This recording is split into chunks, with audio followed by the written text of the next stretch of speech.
we want to cover a lot of ground. Next slide. So today we're going, let's go back one. We're going to talk about, just give you some context, a little bit of information about Hudson County Community College.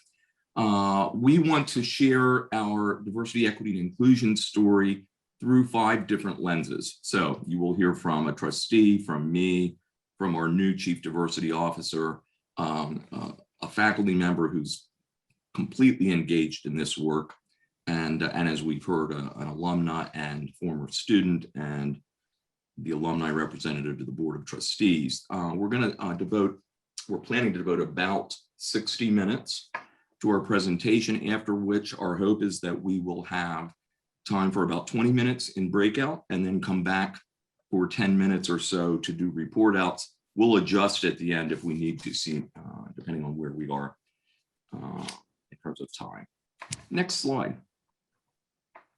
So Hudson County Community College, you can see in the map of New Jersey on the bottom left, is a tiny county. In fact, it's the smallest county geographically of the 21 counties in New Jersey, just 45 square miles, with 700,000 residents, which makes it the 6th most densely populated county in the United States, and most of those ahead of us are the boroughs of Manhattan. We are located right across the Hudson River from the World Trade Center. If you're on the Jersey City campus, just a couple of subway stops away, we see the wonderful panoramic view of Manhattan from our campuses. And very importantly, the Statue of Liberty is located in Hudson County territorial waters. We see it. We think it's a really wonderful symbol of what the American Community College is all about. And as a result, you will see Lady Liberty on our logo throughout the presentation. Next slide. So again, we're the most densely populated county in the most densely populated state in the nation. It is a wonderfully rich and diverse county, which frankly is what attracted me here. 42% of our residents are from outside of the United States. A majority of our residents speak a language other than English as a second language, as a first language, and most speak Spanish, but we have a rich diversity of residents. In fact, Jersey City is considered the nation's most diverse city. And very importantly, 16% of our residents live below the national poverty level. Next slide. So we're an urban comprehensive community college located on 3 sites with a robust and growing online program. We serve annually about 18,000 credit and non-credit students. Individual student count, our credit student enrollment in the fall is typically I say pre-pandemic and hopefully post-pandemic, around 9,000 students. We have a very significant non-credit program, workforce development and continuing education. Our students are diverse. We have one of the most diverse student bodies in the nation. 87% of our students are non-white, 55% are Hispanic, and we're proud to be an Hispanic serving institution. Some 80% or more of our students qualify for Pell. We're really way up there. 63% currently receive Pell grants. 35% are over the age of 25. So we have a really diverse student body. We also have an accomplished and ambitious student body. I've never in my 41 years in higher education been more inspired than I am by the students at Hudson County Community College. They're navigating significant barriers, and when they complete, they're immensely successful. We have a very dynamic 5-star chapter of Phi Theta Kappa. We have students transferring to every kind of 4-year institution you would imagine, including Ivy Leagues, Research One universities. For the last 3 years, we've had a student named Jack Kent Cook Scholar. This year we have 2 out of the 74 nationwide. We had only the 2nd Goldwater Scholar last year from a community college in the state of New Jersey, history.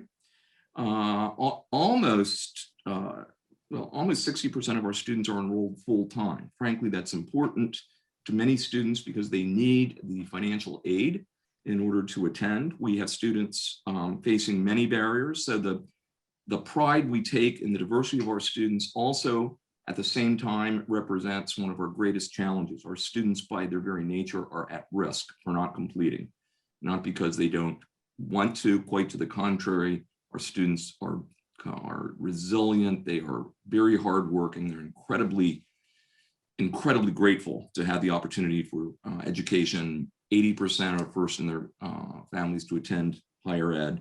But as you can see, 80% of our new students, first time, full time, are initially enrolled in one or more ESL and or developmental English or math courses. Almost half of our students work full time. The majority of them also attend full time. And so what we find is our students take longer to complete. When we get to the 6-year mark, we're getting close to the national average in spite of the challenges, the urban nature of the college and the barriers that presents. But it takes the students too long. At the 3-year mark, the IPED's graduation rate has started inching up. We are now at 14%. We need to do much better, obviously. Next slide. So we are just finishing our next 3-year strategic plan following a year and a half of working on an academic master plan, a student success action plan. Of course, our board has set goals and we have DEI goals that we'll be discussing. Our new mission statement is that Hudson County Community College provides its diverse communities with inclusive, high-quality educational programs and services that promote student success and upward social and economic mobility. And our vision is, as one of the nation's leading and most diverse urban community colleges, we aspire to offer consistently best practice, transformative educational and economic opportunities for our students and all residents of Hudson County. Next slide. Our new value statement is organized around an acronym, Hudson Cares, and very fundamental to the work we're doing in DEI and beyond is we're putting a real focus on enhancing and further developing a culture of care in all parts of the college. Next slide. Our 4 sort of collective pillars that the college community has galvanized around in this work: transparency, collaboration, constant communication, and increasingly the use of data, and very importantly, disaggregated data to inform our decision-making and our practice. Next. At this time, it's my wonderful pleasure to introduce Trustee Pamela Gardner. Noah's already introduced her. Let me just say she has had a wonderful career as an educator, a K-12 developmental education teacher and counselor. She has been an elected public servant. She's currently in her 4th year as a Hudson County Community College trustee. She has led the development of a new African-American outreach committee comprised of clergy and community leaders working with us to promote the educational attainment growth of residents in our county. And of course, as Noah noted, we're really proud she is a member of the ACCT Committee on DEI. I happen to be a member of the AACC Commission on Diversity and Inclusion and Equity. So we're really proud of the fact that we're represented on both of those key groups. And so with no further, the only other thing I want to say is Pamela epitomizes from a president's perspective what we most value in trustees. She's engaged, she's caring, she's incredibly supportive of me, of the college, and she leads by example. And so we're grateful to her. Trustee Gardner. Thank you so much, Dr. Reba. Thank you for such lovely comments and for that splendid introduction. Good afternoon, everyone. I am Pam Gardner, a trustee at Hudson County Community College, and I became a trustee in November of 2017. Foremost, in my mind, I took this appointed position was how I, along with my fellow trustees, could make a difference in how we could ensure that HCCC would always promote student success. Our trustees are a diverse group of individuals who understand diversity, equity, and inclusion. We know that student success is dependent on DEI. As trustees, we take our tasks seriously and we understand our responsibilities, which include promoting an atmosphere where faculty, staff, and students feel welcome, seen, heard, valued, respected, and supported. We set solid policy and support our president, who carries on the day-to-day professional operations and management of the college. The trustees promote positive relations between the college and the community, and we protect the name of the college at all times. We have yearly retreats, which are most beneficial as we work to shape the strategic direction of the college. The trustees have 1 to 2 committee assignments. We meet monthly in committee, and board meetings are held once a month. We receive and we review all our materials prior to our meetings, and each Friday, we receive a green memo from our president, which tells us exactly what has gone on at the college the past week and gives us a glimpse of what will be coming the next week. During the pandemic, the trustees, along with other stakeholders, received thorough daily updates about the status of the college. All trustees are involved in the process of moving the college forward using DEI as our guide. Next slide. 3.5 years ago, the board was informed that our president for over 20 years was retiring.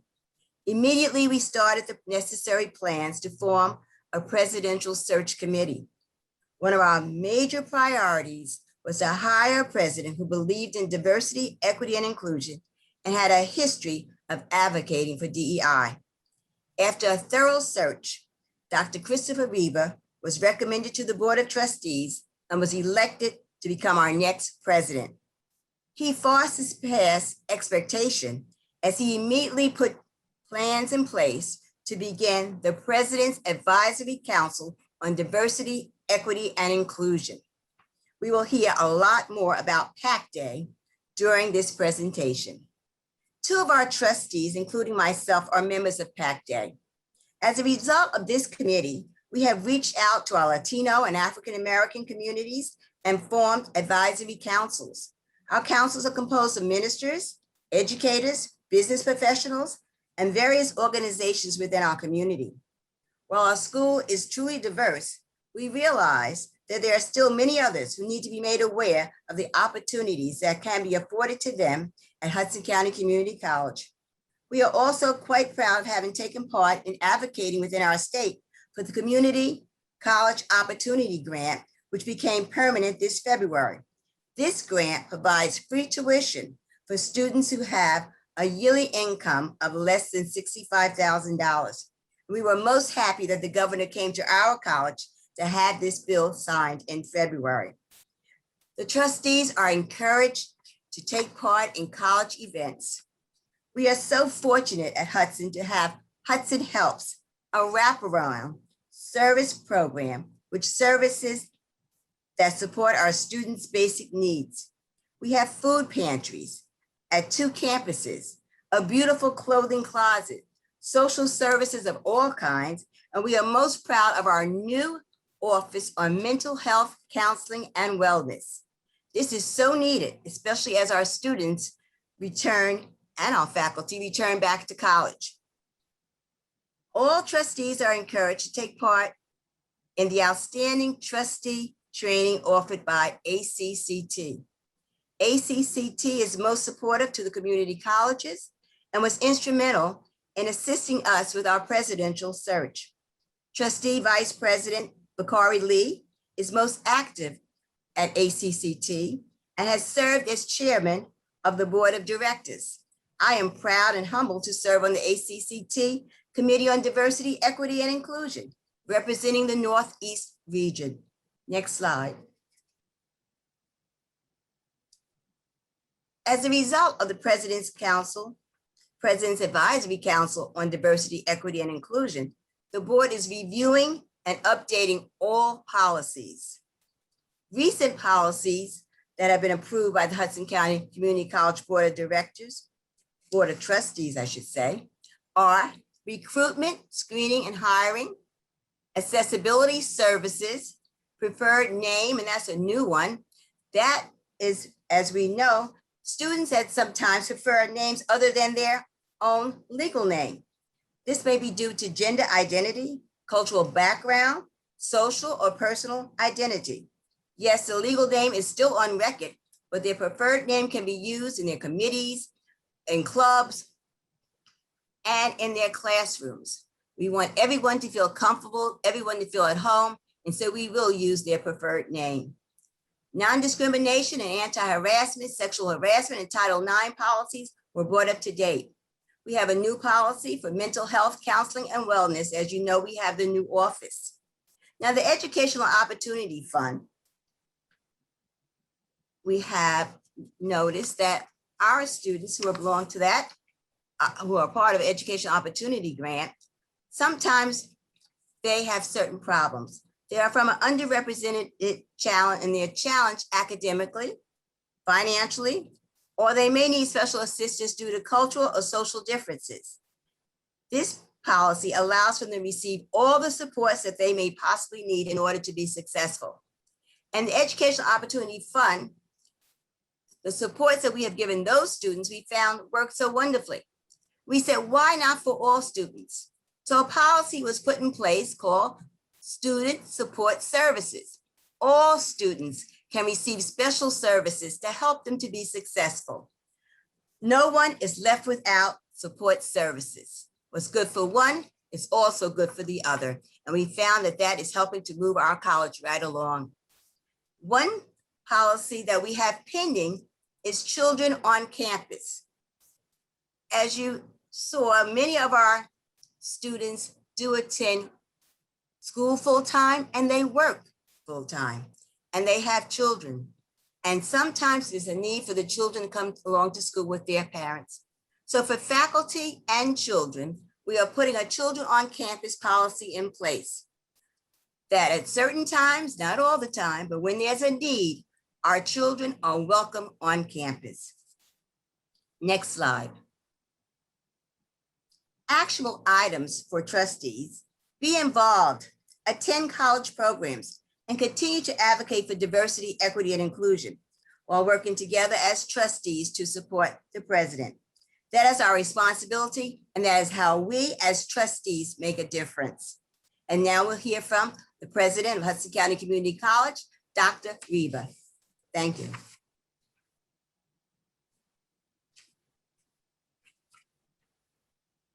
Dr. Reba, you're muted. Sorry about that. Thank you so much, Trustee Gardner. And again, thank you for your leadership and your example. So from a president's perspective, I want to share several things.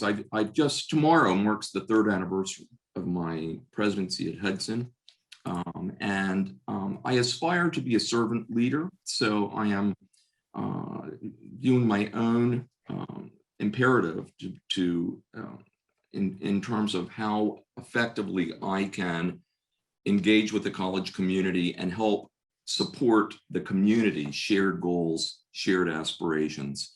And so for me, it's natural to be engaged with folks, to be out of the office and attending meetings and events, to know people on a personal level, and to live by principles like every person matters, every conversation deserves respect and civility, and everyone has a role to play. Next slide. So I have been participating in open discussions, dialogue, in collaboration with others, and really trying to ensure that our college community is a place where everyone has a voice, including dissenting voices, and that we agree to disagree civilly and respectfully. Next slide. When I arrived at Hudson, as many new presidents do, I immersed myself in what I called a listening tour. For the first 4 months, I tried to spend the vast majority of my time simply getting to know our college community, one-on-one, in small groups, students, faculty, staff, trustees, foundation board members, community members, elected officials, et cetera. And out of that engagement and that opportunity to listen and to hear the dreams, hopes, aspirations, as well as the concerns and challenges of the whole cross-section of our community, several themes emerged. It became increasingly clear that there were two overarching shared values that really kind of serve as the common denominator for everyone on the campus. One is student success, working together assiduously to promote the increased success in terms of completion, transfer, gainful employment of our students, and to help remove barriers to their success. And the other is diversity, equity, and inclusion. So we have this wonderfully diverse community. I've never been in a college that has been more caring, comprised of individuals who really support and really love one another. And yet there had been no, until 2 years ago, no focused goal setting and work around supporting DEI in all forms and focused on how we can continuously improve our support for addressing equity gaps and for ensuring that everyone's included and for continuing to focus on recruiting students, faculty, and staff from diverse groups and supporting them in their needs. And so these have become now two overarching priorities for the college in all of our work. And out of that came a decision to join Achieving the Dream, to really use that rich network of colleges that are focused on best practice and use of data to inform student success initiatives. And the other piece that we're really focused on today is the creation of the President's Advisory Council on Diversity, Equity, and Inclusion.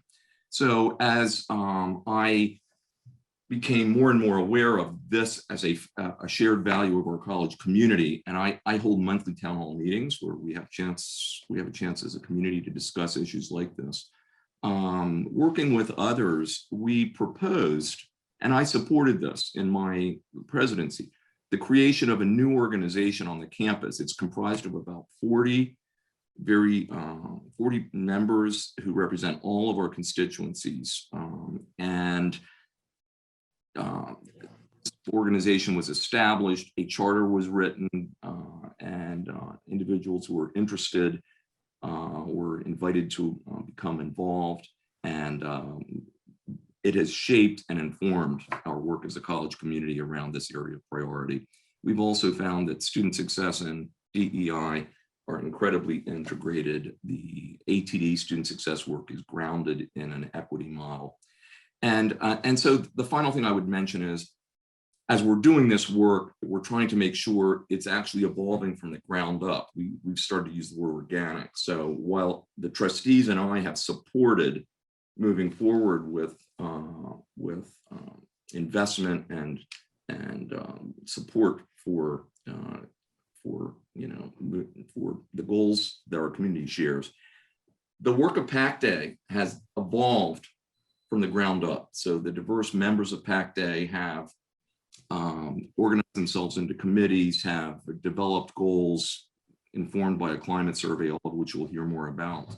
And now we find 2 years into this work that the work has permeated virtually every part of the campus, in class, out of class. I often mention that even if I, as president, wanted to stop the work, I couldn't at this point. The train has left the station, it is buzzing down the tracks, and we're going to talk a little more about it. Next slide. So we drafted the charter document, as I'd mentioned. We invited folks to become involved as inaugural members.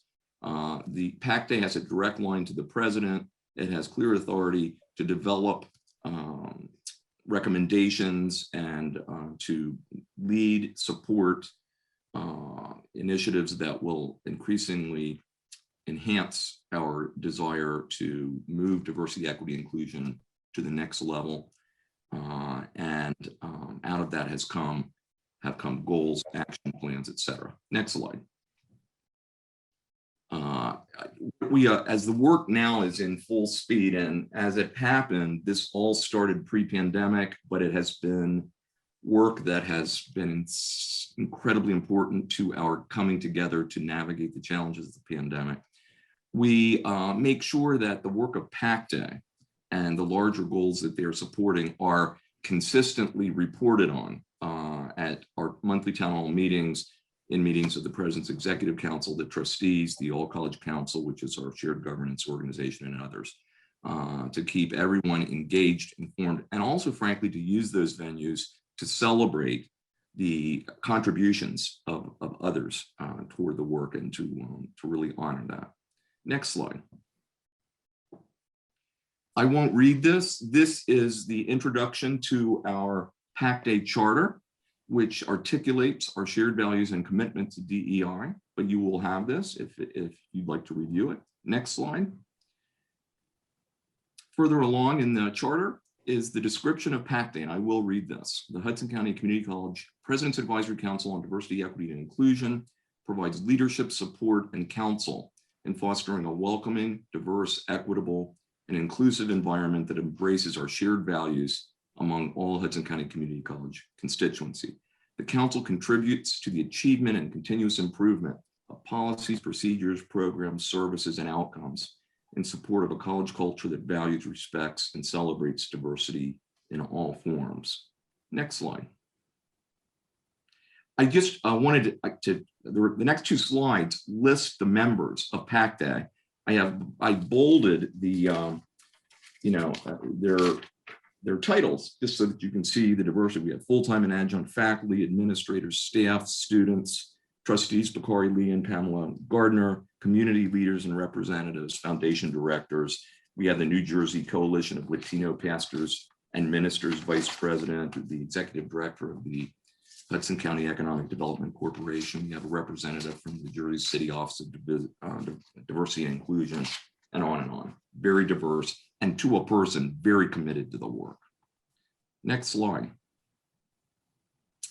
In a moment, my colleague Juris Pujols will be discussing PAC Day's 4 goals. What I wanted to show you is that as PAC Day's work has been developing, it has been systematically aligned with our other key college plans.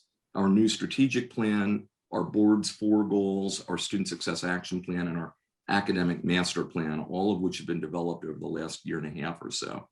And you can see how each of the PAC Day goals is included in the various other plans.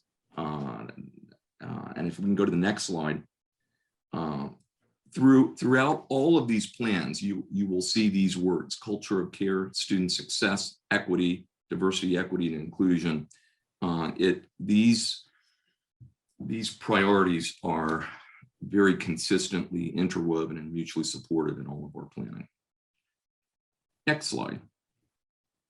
So we, like others, and this is segues, this is a nice way of referring back to our earlier conversation. We put a lot of emphasis in the work on further developing our institutional research capacities, both staffing and tools, and we're increasingly drilling down and disaggregating data, looking for important data that will actually help us identify the specific barriers to success among our various constituencies. And so, we know in the past, we looked at baseline data.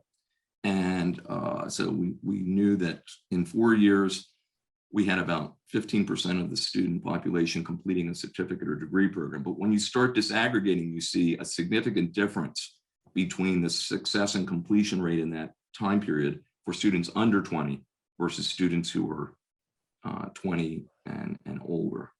And so this is causing us to increasingly try to understand why that is, so that we can understand what barriers we need to remove and what supports we need to put in place. Next slide. For me, the actionable items that came to mind for the slide are: be authentic, frame DEI as an overarching theme or guiding principle in my presidency, support opportunities to promote the good work being done by others and recognize that, guide and support the ground up development of the organization so that people own it, so that the college community owns the work. And it isn't something they're being told they need to do. They're doing it because they're passionate about it. And we're seeing that passion. Encourage and participate in complex conversations, being willing to put yourself out there. And we've had some convenings around very difficult moments. We had anti-Semitic shootings that killed 6 police officers, 6 folks, including police officers, in December of 19. We came together. I remember one person said to me right away, "Why didn't you send a letter to the college community sooner?" And I had to say, "You are correct, mea culpa." So I'm trying to admit when we don't do things well. And then finally, the PACDE has advocated to me, as I hoped they would, that we appoint a new cabinet level chief diversity officer reporting to the president, not to do the work of DEI, not to be the go-to person who's responsible for solving any DEI problem, but rather to now provide leadership and support to the organic evolution of activities across the campus. And I think this is an important distinction in creating chief diversity officer positions. When they're created to sort of prove that an institution's committed to something that they're not actually that committed to, it doesn't work. In our case, we are now at a point where we need this leadership to sustain and move the work forward as well. And so we have simultaneously created an Office of DEI. Next slide. This allows me to now introduce Eurus Pujols. Eurus personifies our college's mission. He emigrated here as a teenager from the Dominican Republic, hardly spoke English. He lived with a single parent, his mother, who was very supportive. He found his way to Hudson County Community College and blossomed here and continued on to be a very valued member of our staff and has been promoted numerous times. And now, after a full search for a new VP for DEI, he formally begins that work on Thursday. And Eurus, I turn it over to you. Thank you so much, Chris. I just want to add that when Chris first came in about 3 years ago, he always, every time we talk, he's like, "Oh, please call me Chris." And I'm like, "Okay, whatever you say." It took me a while to get used to that, but that speaks to the sense of transparency. As Chris mentioned, I've been at the college for 15 years. It's been the pride of my life to be here. And going back to Chris's original words, right? Our guiding principles: student success, diversity, equity, and inclusion. As you do the work, you have to make sure that you have something greater, a vision, something to align the work that you do, right? As you do it as an individual, and you do it collectively as the areas that you need, trying to get to that point. And one of the areas that is very important for chief diversity officers is making sure that you're bringing others to the table, bringing others to the conversation, because all of us have unconscious bias. All of us can only see the world from that perspective that we have from the place that we stand. And very often I've been in situations that I have a plan, something that has been written, and I share it with some of my colleagues, like, "Oh, isn't this wonderful?" And they're like, "Oh, that's actually not very good." And you also have to embrace that collective view of things for this particular process. So I wanted to highlight something that Chris mentioned earlier, which talks to the alignment of the strategic priorities of the college. And here at the college, we're really happy and proud to share that everything aligns in a way that almost builds like a pyramid. Everything just is connected really nicely. On the top of it, you have 2 guiding principles, as Chris mentioned: student success, diversity, equity, and inclusion. If you look at the organizational priorities of the college, the board goals, institutional strategic plan that we're just wrapping up now, our new mission, vision, and values statements, all of that kind of goes back to those 2 guiding principles. And if you go down to the aligned objectives, these are some of the operational plans and overarching goals that we've been able to develop, but all of that still aligns to everything else, right? So we're talking about PACDE goals, the action plan, student success goals, action plans for student success, academic master plan, and essentially everything else that goes on. When Chris originally invited me to serve as the co-chair of the President's Advisory Council on Diversity, Equity, and Inclusion, of course, I was very excited. Thank you for the opportunity, and I hung up the phone. And then I started to contemplate, like, wow, this is a real big job. I hope I don't mess it up. And I'm happy to look back and reflect on the work we've done. And I have to go back to the first day when we met, right? Like, we have this group, 40 40 individuals sitting in a room, very excited about the work, what everything that lies ahead, the charges that the president had given us. And he's like, okay, what are we gonna work on first? Since day one, we had some of our colleagues saying, okay, we need to break into subcommittees, we need to work in the HR processes, we need to work on programming, coordinate this. And that's one of the true moments that you really need to take a step back. Because if we, as a group of 40 individuals, would have made a decision, strategic decision where to move forward with that, that would have been a decision made in a back room by a group of individuals that affected everybody else. So we had engagement opportunities, we had a lot of programming, but when it comes to overarching goals, we needed to have some type of apparatus, to make sure that you collect the input from everybody. So we conducted a climate survey. We make sure that we tailor it specifically to the needs of the college, specific to our information, right? And then we share it. And we promoted, when it was open, we just kept on promoting, hey, the climate survey is open, the climate survey is open. We ended up with almost 800 respondents. One branch of the survey was for students, that was about half. The other half was for employees and trustees. I remember when the results came back, me and my co-chair, Lilisa, we're very proud and happy walking to the president's office, and we show him that the results. These are 400 pages in a document that the vendor has shared with us. We put it on his desk. Oh, Chris, here it is. And he looked at it. He's like, oh, great. When are we sharing it with everybody else?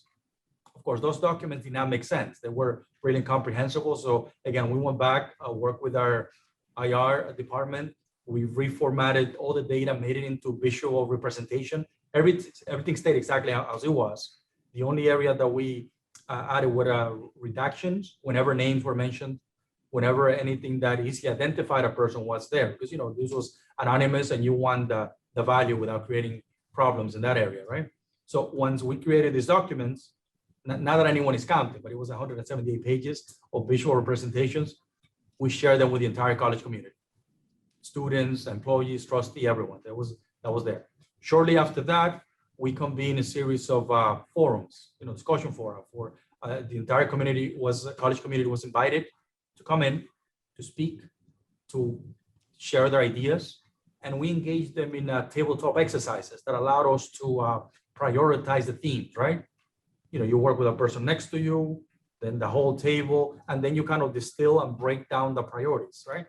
And little by little, you kind of narrow down the themes. When we held 3 of those forums, we brought all the information through a pack day meeting. And in the boardroom, we had like papers everywhere, mapping it, outlining this comes to that, these two you put together, those. And at the end of the day, I remember asking the question, looking at the visuals, like, okay, what are we getting out of this? And someone looked at it and said, hey, isn't it obvious? Everything perfectly aligned and fell down into the overarching priorities that we ultimately chose on. And at the end, when we have the goals, we share them with everyone, it goes back to the point that, it reflected everyone's opinion. So that was a proud moment and something that provided us the ability to move forward, and specifically, let's see, aligned with everything else. We wanted to share with you one of the sample visual representations that we created, because you wanted to get documents there that someone, if they just looked at it, is like, okay, that's what they're saying. This is a question: how important, in your opinion, is promoting diversity and inclusion to campus leadership? This is a question that we asked to students, and we also asked to employees and trustees. If you look at the very important respondents, as well as the somewhat important respondents, about 90% of the respondents all agreed that this was important work. So, and that was consistent with the results that we got throughout the presentation. These are our 4 overarching goals that if we would have made the decision day one, okay, this is what we're going to work on, chances are that maybe they would have looked something similar to this. But we have a process that we could go back and say, kind of like trace where everything comes. Goal 1, supporting an inclusive culture of care at ACCC, creating DEI infrastructure and developing training programs and initiatives across the college. Goal 2, weaving diversity, equity, and inclusion guidelines and practices into recruitment and hiring practices, screening committee procedures, promotion considerations, and succession planning. Goal 3, creating clear and transparent processes for safety, security, and incident reporting that are free of intimidation and respectful of confidentiality. Goal 4, building community and a sense of belonging for students by advancing their academic development, professional growth, and personal transformation.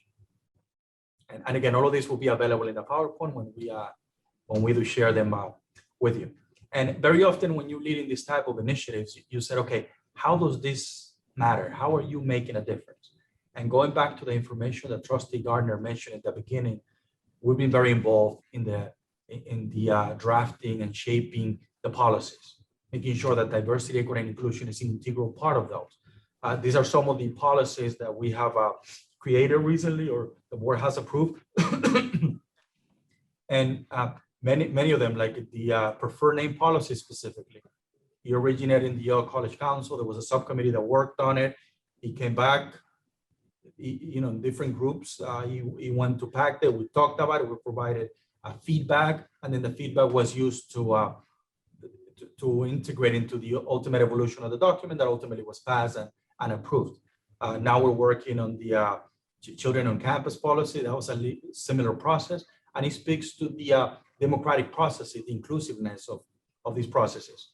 We're very proud to have made a formal recommendation to the president to create that position that I'll be assuming in 2 days, Vice President for Diversity, Equity, and Inclusion, as well as the creation of a Diversity, Equity, and Inclusion Office. We wanted to make sure that this was a cabinet level position, someone that had access, and someone's a layout that was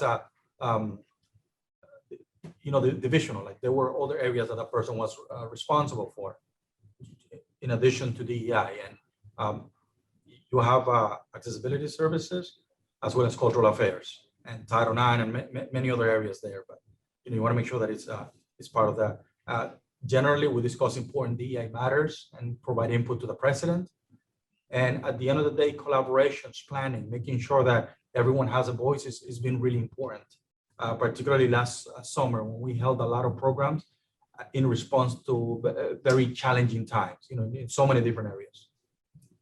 Another win for us that we're happy to share is that we created a syllabus statement that was adopted by the All College Council. And again, this talks to the democratic process. There was a subcommittee in the All College Council, drafted a document. They worked with different areas, different entities. Then they brought it back to PAC Day. We had a subgroup work on it. They provided feedback on it. And then the document kept on getting altered. And ultimately, this was the version that we all agreed on.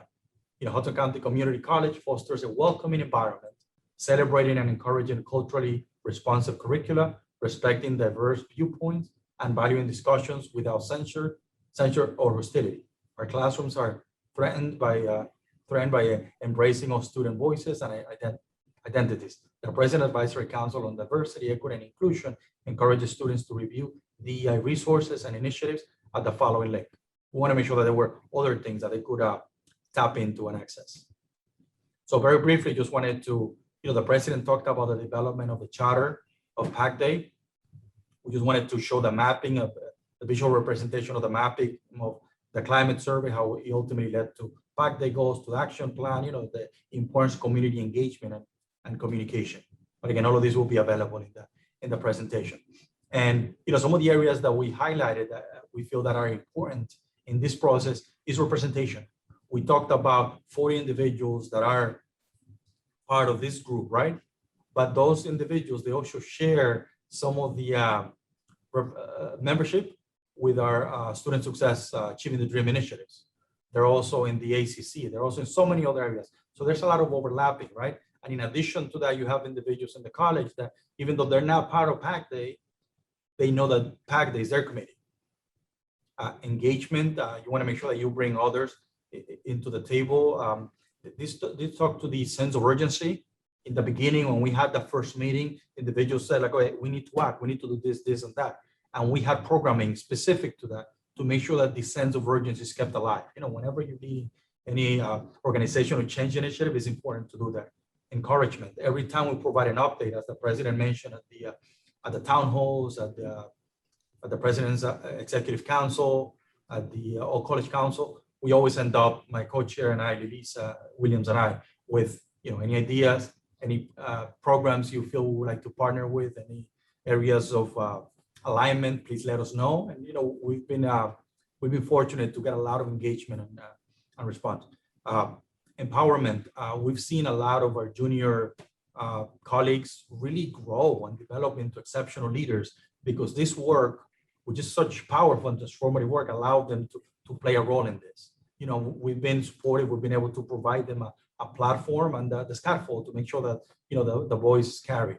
And at the end, you want to make sure that everything is aligned, that there's alignment to make sure that everything falls into place and that you do avoid duplication of efforts. And very briefly, wanted to share with you a visual representation of a model.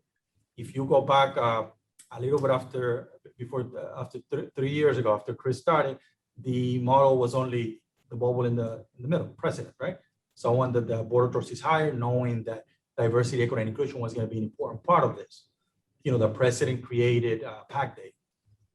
PAC Day conducted the climate survey that led into 4 overarching goals. Those overarching goals, each one created a committee specifically to work on the achievement of that goal. We also have ad hoc committees for the working groups, that talks to the sense of urgency that needs to be maintained, things that you need to do outside of these areas, and short term that needs to happen. Trustee Gardner mentioned the African American Outreach Committee and the Latino Advisory Council. Those are areas of opportunities that we've been able to expand and bring that outside perspective, from the community that we're serving. And we see this as a start point, that hopefully if we get an opportunity to present this again next year, talking about the quote that Professor Dr. Ramirez shared this earlier today, right? About Dr. Ben Simmons saying that equity work is not a destination, but a journey. This is our journey up to now. And moving forward, there'll be more bubbles. And the final, the Office of DEI, that's like the ultimate or the final part of the evolution of this. But up to this point, so much more is yet to come. Some of the challenges that I want to highlight, and these might be areas for discussion when you do the breakout session. Community buy-in. When you start this type of programs in your organizations, how do you know individuals are going to buy in? It really depends, and it changes from community to community, right? Where to start, and that goes back to the first day in the boardroom meeting. Oh, we need to break into committees. We need to work on this. We need to work on that. You need to maintain that momentum, that sense of urgency, because if you do not do that, those individuals that are ready to get it done, they're not going to keep on it. So you need to maintain that, but at the same time, bring back the strategic focus. Make sure that it goes to the areas that are in alignment with everything else at the college, guiding principles and organizational objectives. And be mindful of the organization spectrum of support of DEI. When you put this work, and maybe any other initiative that you put out there, there's going to be a spectrum, right? There's some individuals that are going to say, oh, too much diversity. There's some individuals that are going to say on the other side of the spectrum, well, not enough diversity, and they're out. So you need to work with the center. We've been fortunate to have a lot of support in this area, and just important takeaway. And from my, for Chief Diversity Officer takeaway, I would just like to encourage a diverse collection of different perspectives, right? Make sure that you bring others. Like, you're only going to see the world from where you're standing at that point. There's room for growth, and there's room for others to do that. We had our working job at the college, STP, the same 10 people.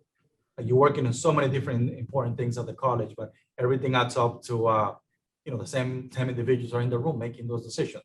So we have since moved away from that based on, the democratic process that Chris has instituted at the college. Make connections and partnerships outside of the organization. That is key. That is important. He talks about the membership of PAC Day and a lot of the programming that we have. And finally, I would say embrace the internal talent. The people that you're working shoulder to shoulder, there's talent there, there's passion there. Bring it in, and storytelling has been very powerful for us. Use it, and that allows you to get individuals to know each other, learn about someone else, and get a better idea of our community. With that, I thank you for your time, and I'm happy to pass on the presentation to my friend and colleague, Professor Eric Adamson. Eric. Thank you, Yaris. Good afternoon, everyone. My name is Eric Adamson, and I'm an assistant professor of English at Hudson County Community College. I'm going to talk about how the culture of DEI that has taken shape at our college has made an impact on professors. I want to clarify before I really get going that I'm mostly going to talk about my specific experiences and the initiatives that are taking place in my division, which is English and ESL. Despite that, I think that my experience is not an uncommon one among my colleagues in other divisions. Next slide.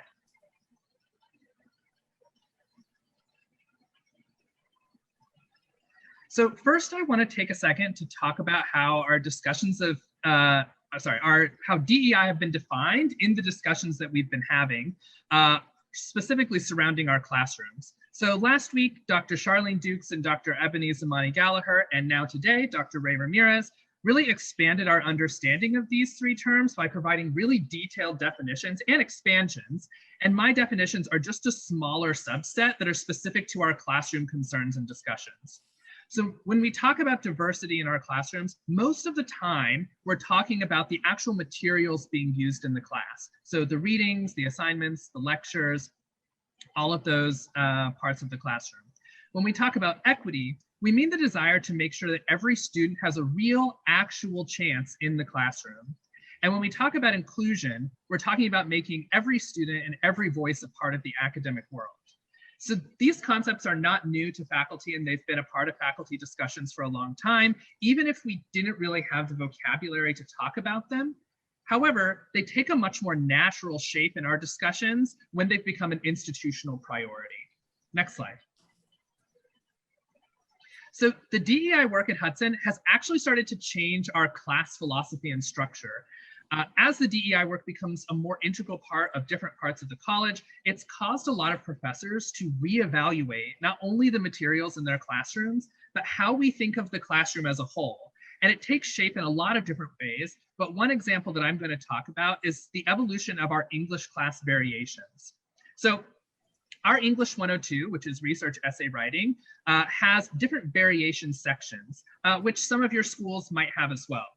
These variations are topical in nature, so students have the same learning outcomes and objectives as any other English 102 class, but they know ahead of time what topics will be used for writing. So if you take the art variation, you'll be writing about art. If you take the business variation, you'll be writing about business. These are useful for those students who are interested in focusing on those topics specifically. However, as the DEI work began, the idea of what a variation could be has really been expanded to consider targeting specific student populations or unique challenges that students may face in order to create versions of English 102 that help those students succeed. I created the first one of those variations at HCCC, which is called the English Language and Translation variation, and it targets ESL students. So after teaching English 102 for a couple of years, I started to notice a fairly consistent problem among our ESL students. Those students were entering my class being able to write perfectly fine in English, but they were having some unique struggles when it came to materials in the class that had a more subtle take on English. So something like poetry, as an example. So while native English speakers were often trying to wrestle with the meaning of the poem, many ESL students were getting caught up in the weird and unusual ways that English was being used, and it caused a struggle. So because we have this DEI-focused culture that encourages innovation, I decided I was going to create a variation that specifically targeted those students without being a class that felt remedial or that it was a step down from other English 102 classes. So this decision was immediately supported by my dean, who provided both materials and funding to work on the project.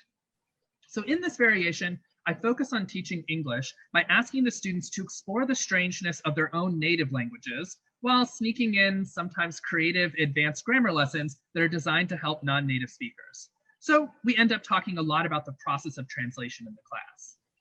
The class is also coded during student registration as ELT, English Language and Translation, which follows a similar model to other ESL specific classes, so that ESL students will see this code and know that this might be a good class for them. So although the class is not restricted to only ESL students, the coding, combined with ESL instructors recommending their students to the class, gives me about 50 to 75% of my students every semester from our ESL program.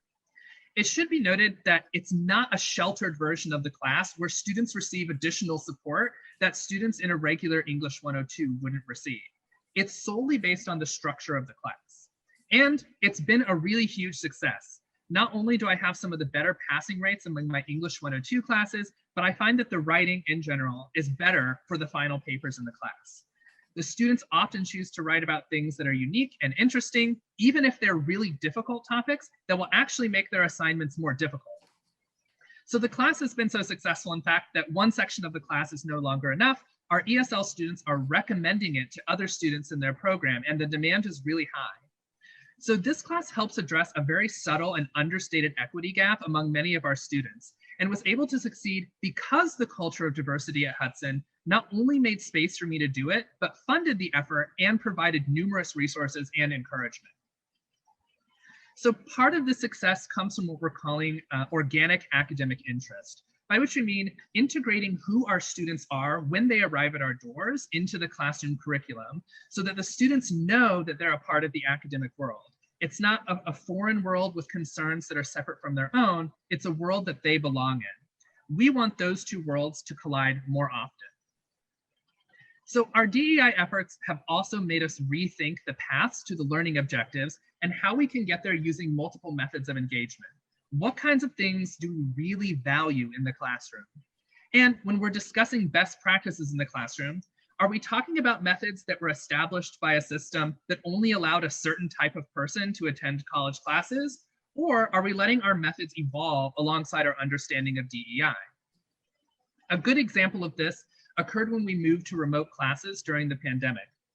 We have had many, many rigorous and sometimes contentious discussions about whether or not students should have their cameras on during a remote class. Now, as a whole, instructors have not come to an agreement about the necessity of cameras being on, but the fact that we're having a discussion at all regarding the engagement of students who may not be meeting our perceived standard of student behavior is incredibly valuable. Not only did this make us consider our students' circumstances and how we can accommodate them. So for example, a student who doesn't feel comfortable having their camera on because other people could see their home life, but has also made us address this question. If we're only capable of teaching one type of student who behaves in a particular way, are we really achieving our DEI goals? It made us realize we can choose to reevaluate our perspectives. And finally, we've made DEI a really integral and recurring and important part of our class review process. So in this diagram, you'll see that I put 2 DEI checks in there, but really I could have put a DEI check between every stage, since it really has shifted to be at the forefront at every discussion and review. Next slide.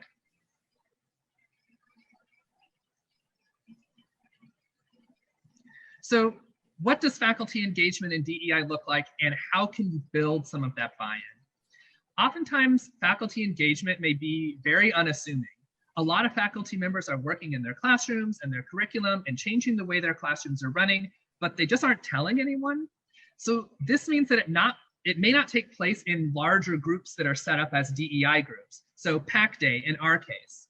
There's a lot of professors who are not very active in PAC Day, but who are doing tremendous DEI work in their classrooms. So this is going to require some inquiry and investigation to make sure that those faculty members know that the work they're doing is also valued by the school as a whole.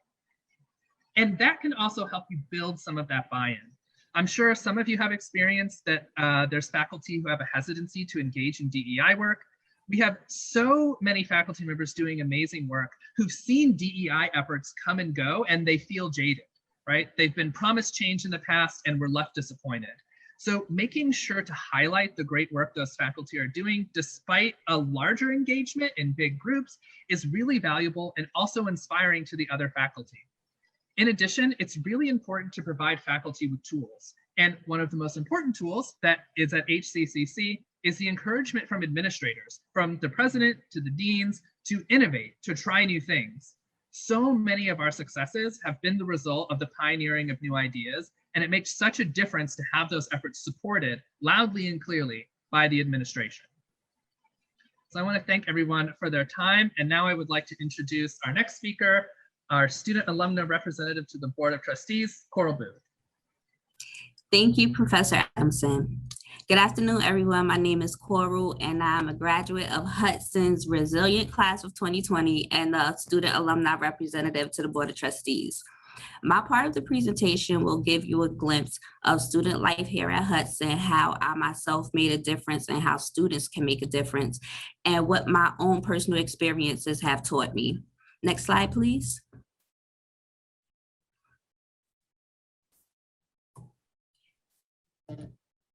So students have a unique perspective because Hudson provides us with countless opportunities to have the ultimate college experience. My experience, for example, started out with me being a student, and that led to being inducted into honor societies. Then I wasn't only a student, but I was the parent of a student who me and him attended Hudson at the same time. I became a peer leader, and now I'm not only the alumni rep, but I'm also an employee here at Hudson. Next slide, please. So students are a major part of the Hudson family. There's a student on just about every committee at the college, from our Return to Campus Task Force that addresses the concerns of faculty and students on returning to campus after and during the COVID-19 pandemic, all the way up to the President's Advisory Council on Diversity, Equity, and Inclusion. One of the most important programs that Hudson offers is the Peer Leader Program. This program gives students the opportunity to work with the college as part-time employees and new student orientation leaders working in the areas of student life and leadership, enrollment, and advising. Peer leaders play a vital role in assisting new students from the time they enroll all the way up to graduation. This is how a lot of students get to know who the peer leaders are, because they'll see us around campus and helping out at events, and it shows them that there's someone there who understands them as a student. It was in my position as a peer leader that I met my now close friend, Nancy. So Nancy came into enrollment one day where I was working, and she came up to me and said she saw me on Out of the Box, which is a podcast that Dr. Reber hosts. And she told me that I was an inspiration to her because she was planning on dropping out of college. And then she heard my story and said that if I can do it, so can she. And she just graduated this past May from the nursing program. So I learned two things from that interaction with Nancy. One thing is that you never know who is listening to you. And the other thing is that you never know who your story will inspire. Next slide, please. So before I attended Hudson, I was a college student. I went to college straight out of high school. It was one of those things where, you know, you graduate from high school, you're ready to get out of your parents' house. You just want to experience that freedom. And when I did get there, I realized that at that college, I was just a number. The difference here at Hudson is that no one student is a number. Everybody has a name. And when students realize that people in the college community really care about them, they become a different person. So I remember the exact moment when I felt like a person and not a number. I was invited to join the National Society of Leadership and Success, and my first contact outside of other students was with Veronica Gerasimo. She is now the Dean of Student Life and Leadership, and every college needs someone like her on the front lines because that makes a big difference to students. She was helpful, she was welcoming, and being the advisor for NSLS, she put me in a place where I was able to grow. And I'm that person I am today because of the leadership and guidance and support that she gave me, along with the other members and workers in student life leadership and the college community as a whole. So from that, I learned to advocate for students, and I began to use my own voice to advocate for students if they felt like they had no voice. So the opportunity to join honor societies and clubs and organizations, it not only gives students the opportunity to find their voices and use them, but it also gives them the opportunity to create a community with other students. And the clubs and organizations aren't limited to students of any ethnicity, race, or gender. Anyone can join any club they want. And that creates a space for open dialogue to learn firsthand about the diversity and equity that Hudson has when it comes to the community. Next slide, please. When you ask students at Hudson how they feel, the most common thing that everybody says is Hudson is home. It's a home away from home to some students. And for other students, this is more of a home than the house they actually go to when they leave the classroom.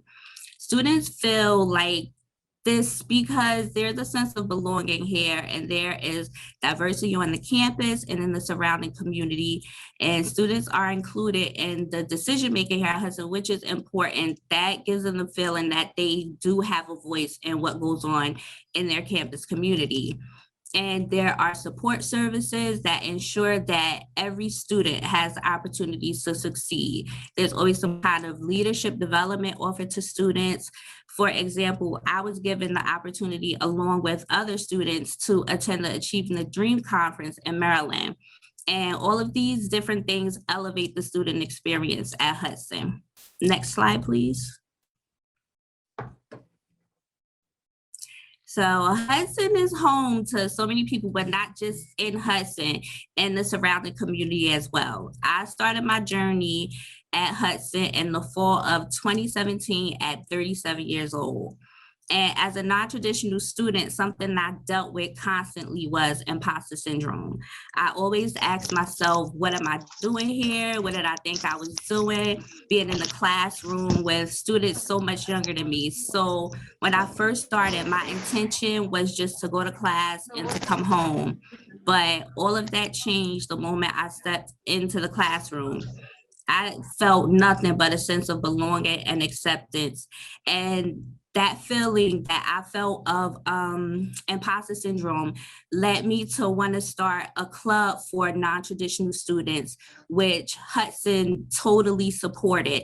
And I didn't want other non-traditional students to experience that same feeling, and they understood. So they gave us the go ahead and create that club. So it provides the opportunity not only for students to connect, but for younger students to have the chance to connect with older students who could offer knowledge on things that you can't learn in school, life lessons. I saw the diversity at Hudson in the classroom.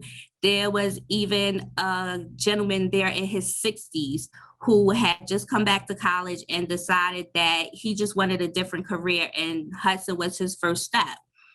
The tagline we use at Hudson all the time is get involved. Getting involved alters the entire college experience, and that's what it did for me. Once I joined honor societies and clubs and organizations, I began to have a feeling of Hudson is home and a feeling of inclusion, which is also how the Hudson is Home campaign started. I believe having a president like Dr. Reber, who is transparent with everything he does and available to any students who needs him, he creates a feeling of comfort, which is part of what makes Hudson home to so many people. Hudson and the interaction I've had not only with faculty and staff, but also with other students has inspired me to want to give back. So when I graduated from Hudson, in May of 2020, I started at St. Peter's that fall on the full academic scholarship, and I was even accepted into their dual degree program, where I'll get my MA in higher education and hopefully continue to work here at Hudson, where I can provide that same level of guidance that was given to me to other students.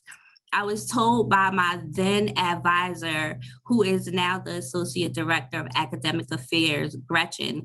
She told me, she said, when you find your people, stick with them.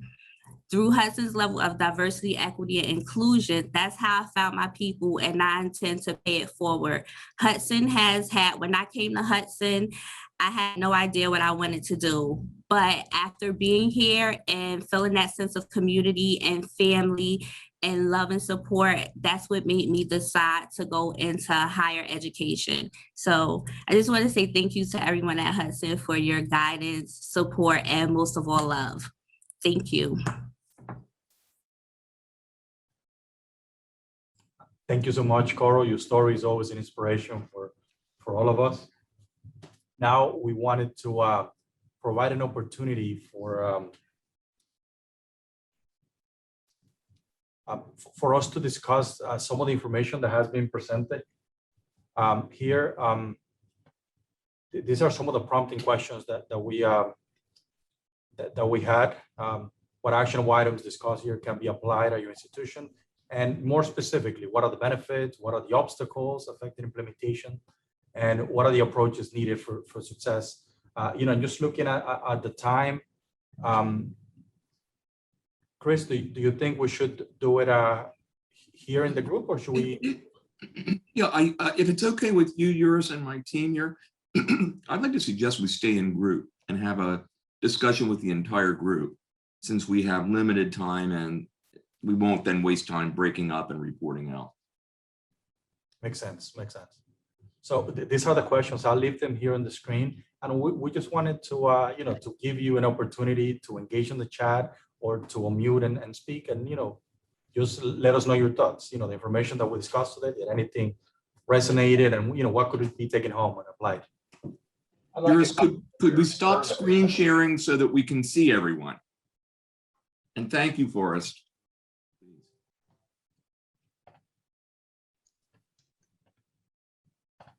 We're not hearing you. I would like a copy of your climate survey, if I could get it, or something similar to it, because we've started the DEI committee, and I think that might actually be a good thing to sort of help guide us through this process. This is Yvonne Barnes from Trident. Who are the members of your enrollment council? I'm actually one of the members on the Enrollment Council. I was invited to join as a student, so I've been on there for a little over a year. It's also made up of other faculty members, advisors, people from Enrollment. Yeah, and I'm also a member of that group. We have the enrollment leadership. We also have academic representations, because one of the areas that you want in that is to make sure that there's alignment, right, between enrollment and the academic offerings as well. Right. So are you in the community sharing with your high schools, your area high schools? How do you function additionally? And then I will be quiet. We've been able to establish relationships with the local high schools and some of the other entities in the area, the African American Outreach Committee, the Latino Advisory Council. We've been able to work with them to promote the information so they could help us in the recruitment process. But these are relationships that need to be established, maintained, and expanded over the years. Thank you.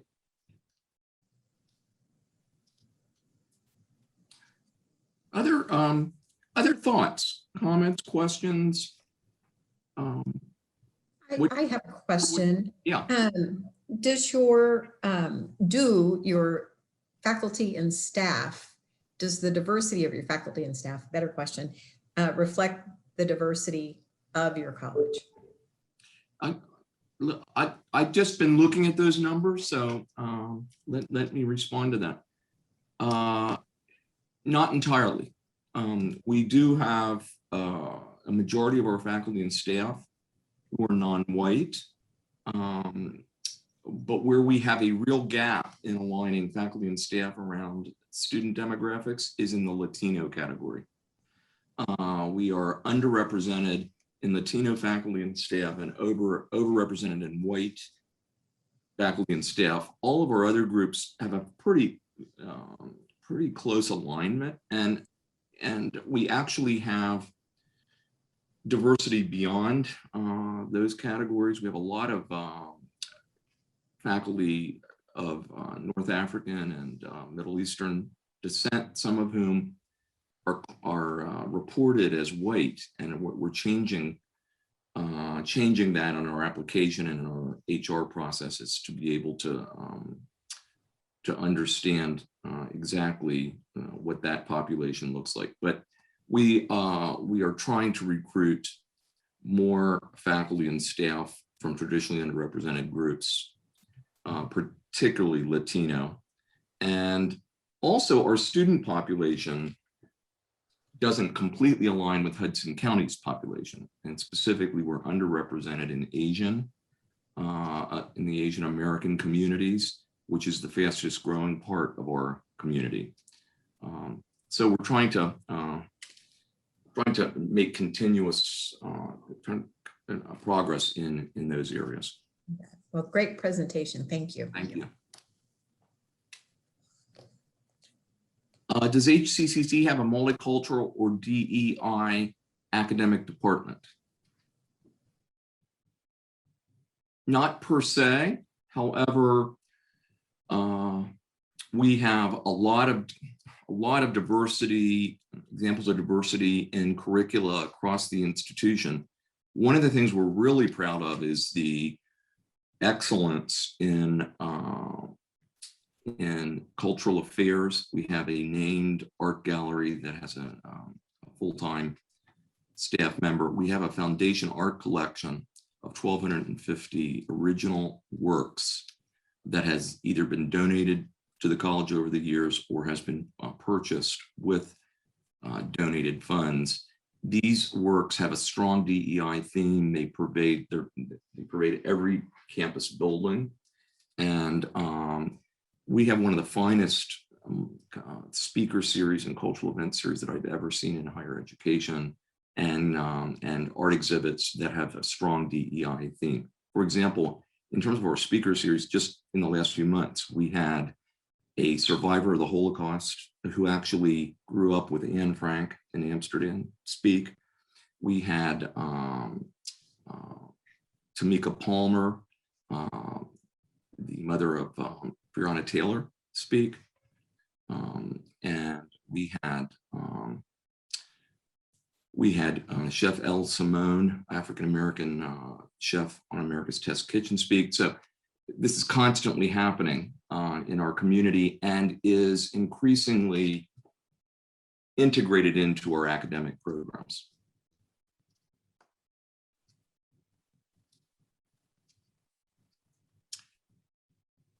Other questions or comments? We recognize every institution is different, every culture is different. So what works for us isn't necessarily going to work at your institution. Are there any takeaways from what we're doing that you think will be helpful, and where do you think you would have to take a very different approach?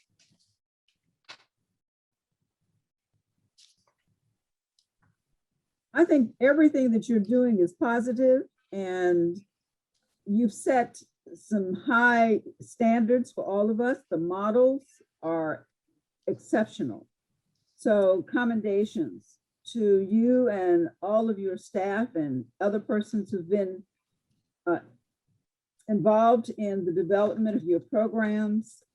The way that you have spoken about your outreach to your communities in terms of getting them involved. And I say communities because of the diversity that you've already identified. I mean, it's just outstanding. And I know that I'm going to take some of the information that you have shared with us to heart, and we will be discussing more at our local level. Although, we are doing some things as well, but it's important to know what others are doing and to be able to receive that information and determine how you might be able to use it. So thank you. Thank you. I think your use of data is impressive. You're making data-informed decisions.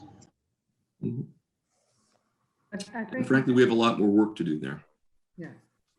I think for me, what's most impressive is the holistic approach that you're using.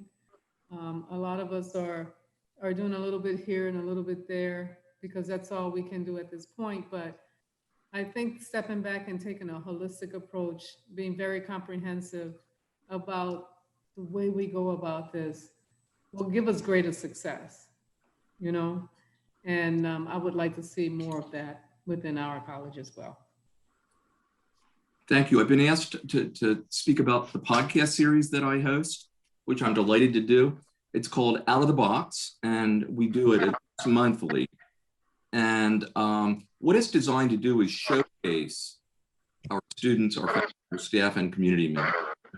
We recognize that, when you hear, and I'm getting a little bit of interference there, so if you're not muted and you could mute, that would be great. We recognize our students and our faculty members, their stories are so powerful, so inspirational. I'll give you a quick example of this. I interviewed a couple a few months ago, a number of months ago, time's flown. This is a couple that emigrated to New York metropolitan New York from Algeria. They didn't speak English. They didn't have any money. They recognized, though, that they needed an education to really have transformational lifetime opportunities. They wanted to come to New York. They found a way. I mean, even listening to the story about how they got here is phenomenal and inspirational. They wound up coming to Hudson County, not sure where they were going to go to school. They didn't have the funding to go to school. They wound up at Hudson County Community College through our Educational Opportunity Fund program, which is designed for students who are at risk and who have financial need. And they had a child in the meantime. And so they were each attending Hudson as they could, often part-time while working and trading off on family and childcare responsibilities, and each supporting the other.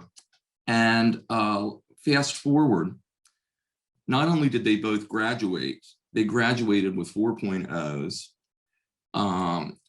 Sarah Hayoun, the mom, got a Jack Kent Cook undergraduate transfer scholarship and is completing a full tuition ride at Stevens Institute of Technology right now.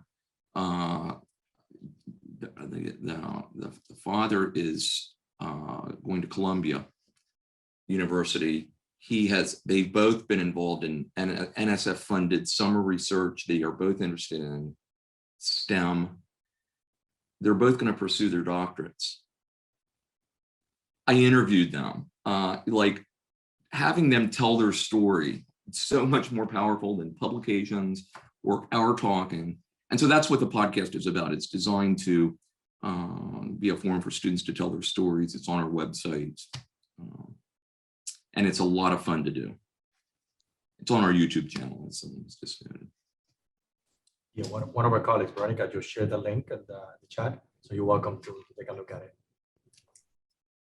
Chris, I'd be interested in your thoughts about something that is a vexing issue for not just community colleges, but higher education generally. You talked a few moments ago in response to a question about whether your faculty diversity reflects your student diversity. And you know, I've been involved in leadership development for a little while and even taught in a graduate doctoral program for community college leadership for a number of years. I'm just curious. We always talk about the fact that there's not enough in the pipeline, particularly in the Latinx community, the African American community as well. The work that you're doing at Hudson in terms of transforming lives for very diverse populations. What are your thoughts about how community colleges through that work could build scale to encourage some of these diverse individuals to go on, get a graduate credential, and consider teaching in a community college, or for that matter, taking your job at some point in the future? Because this is, for 25 years at ACCT, I keep hearing about the fact that, we want to become more diverse, but we just can't get enough candidates in our pools to diversify our faculty. This is so huge, so critical. So when I arrived, it was an interesting time. We have 4 unions, and all 4 contracts had been expired for multiple years. And each year, reluctantly, there was an agreement to add 1 more year to the contract. And I mean, honestly, over the years, our college lost pace with the market. And we were in probably one of the most expensive parts of the nation. And our faculty weren't earning enough, nor were our staff, and they still aren't. But in that first year, we needed to renegotiate the contracts, and we were also up for decennial reaccreditation by middle states. So we really had to hit the ground running. But what we did is agreed, and I think it was the first time in a long time, my colleagues can speak to this, but we agreed we weren't going to have an adversarial relationship at the negotiation table. We needed to get salaries and benefits to a level that people can afford to live here. And so we were able to make significant increases that are getting us much closer to where we want to be, but there's more work that needs to be done. And we had 5-year contracts, 3 to 5 years for each of the 4. That's the first piece. And then the second piece is we had a longstanding tradition of providing up to, I think, $6,000 per year for any faculty or staff member that wanted to go on and earn an advanced credential, which I think is wonderful. We increased that to $9,000 per year and are now expanding it to not only be usable for a credential, but for any part of any employee's professional development plan. And so we're trying to, in answer to your question, our focus is on trying to grow our workforce, provide opportunities for them to earn degrees and move up, as Eurus has. He's finishing his doctorate right now at NJCU. And right now we have a huge number of faculty and staff that are working on master's or doctoral degrees. And when I say huge, I don't even know. I need to know it's a lot that are using this benefit. I also tried, the other thing I just want to share, and Eric, then I want you to talk. We also have been trying in concrete ways to provide opportunities for the promotion of our existing workforce. And so frankly, since I've been here, through attrition, we have chosen not to replace 6 executive level positions as they retired or moved on to another presidency, but instead, and we did this collaboratively, we took the funds, the salary savings and benefit savings, and invested them in growing and promoting very capable existing members of the faculty and staff, expanded their portfolios, and so that it's sort of a 2-pronged approach. Eric, go right ahead. Sure. I just wanted to share too that from just the perspective of being a faculty and this is just my individual experience in speaking with other faculty whose goal is to be a full-time instructor, that I think a lot of what deters people is the fact that there's this adjunct pathway that you have to take before you can become a full-time. And so many people they just cannot afford to do that. So if you've been an adjunct faculty, you're probably working at 2, 3, 4 places, you're traveling between them, and you're still not making very much money and probably not getting benefits. And I know I've had friends who wanted to get into teaching, people I went to graduate school with, who I say, hey, we're looking for someone to teach this class, or I know this other college has an opening for this adjunct position. And they say, I can't, I don't have the time, I have to work my full-time job, doing something that's not teaching. And that's not something that's, I think, easily addressed because it's so integral to our sort of college systems. But I think it is something that, part of the reason I adjuncted for 2.5 years before I got into a temporary full-time role, and then it moved into a full-time position. And in those 2.5 years, I don't know that I would have done it if I didn't think that I had the safety net of my family in case I couldn't pay rent or didn't have enough money for food. So I think not just for us at Hudson County, but probably community colleges everywhere, that this is an issue that has to be overcome, is just how do you create the situation where maybe people who are coming from, underserved communities are getting the opportunity to even see the open door of becoming a faculty member. I just wanted to thank Eric and that, and also Dr. Reber and everybody. This is an incredible discussion, but I think this last point is essential. If we're going to address, not just talk about diversity, equity, inclusion, but actually address the systems. When people say systemic racism, how are we going to deal with who even has an opportunity to come into the colleges, who has backup that they can actually take a lower paying job? Why aren't we paying our faculty more? Why are so many community colleges have adjuncts and part-time and are not making a decent wage, especially in expensive parts of the country, but everywhere? Who are we promoting? Who gets tenure? I think if we're really going to address that and want our faculty to be able to reflect our student bodies, which are all very, very diverse, we're going to have to be willing to make some very difficult decisions, work with our unions. Our unions are going to have to be ready to say, what are systems that they have in place that have protected the same people for far too long? So I think these are the really sticky issues, not just a class or this or that we can offer our students or write wonderful, DEI programs, but how are we going to really dismantle systems that just will not let enough people from different backgrounds get into it and thrive in it? So I'm hoping we can actually all start addressing that at our own level, district-wide, nationwide, and with our legislature and with Congress to get more support for community colleges. I could not agree more with you. Those are critical points. And, we've tried to also support our students. One of the horrible realities of the many horrible realities of the pandemic is we lost a whole group of high school students that have not pursued higher education, and we need to get them back. And so I think that's an important part of it too. We live in such a diverse community. Education is the key. And so we've been really focused on using every dollar of stimulus and then other dollars to help students. So we made the institutional decision to erase every balance that every student has since spring of 20, whether it's $4 or $4,000. We erased millions of dollars worth of balances using stimulus funds.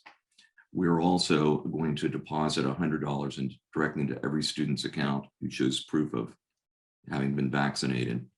But I think those things are really important. The other thing that we didn't mention in this presentation is that, maybe we just touched upon it, one of the new policies and procedures that's come out of this work is a completely reformed approach to how we recruit faculty and staff and all employees. So we've developed, with college-wide input, a whole new screening process that puts funding into the front end. So we are working very hard to make sure that every opening and opportunity is getting to diverse communities of qualified applicants. And so we are now advertising in journals and in publications and using social media that is targeted to traditionally underrepresented groups in the area of responsibilities for that position. And then we've created a new kind of universal methodology for screening committees so that everyone understands their roles. They have to be broadly representative of the college community. They have to take implicit bias training before they do their work.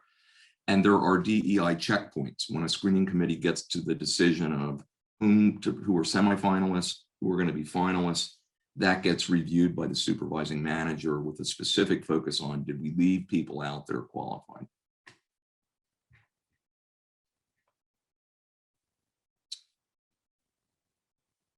From traditionally underrepresented groups.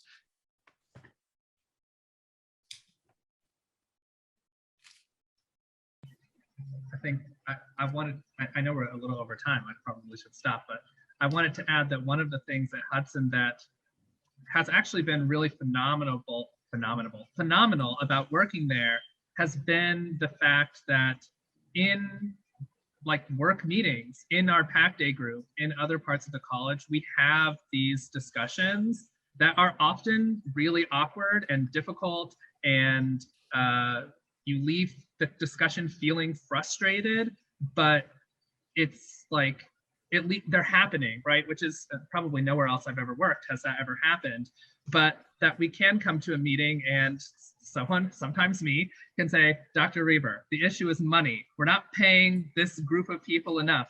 And even though it's not like, okay, we'll just give them more money and it solves the issue, that the discussion happens and there's no sort of, I don't know, cap or tension, put over that says, no, you can't talk about those things. It's too taboo. It goes against things. It makes people feel bad. We actually talk about them. And I appreciate that so much. And I want to say, again, bring it back to the board supports that. which is fundamental.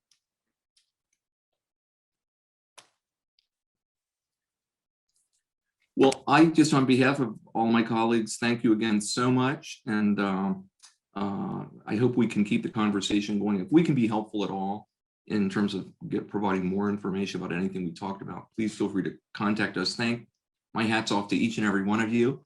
And again, to ACCT for the leadership we need to continue to make momentum in this area of critical importance.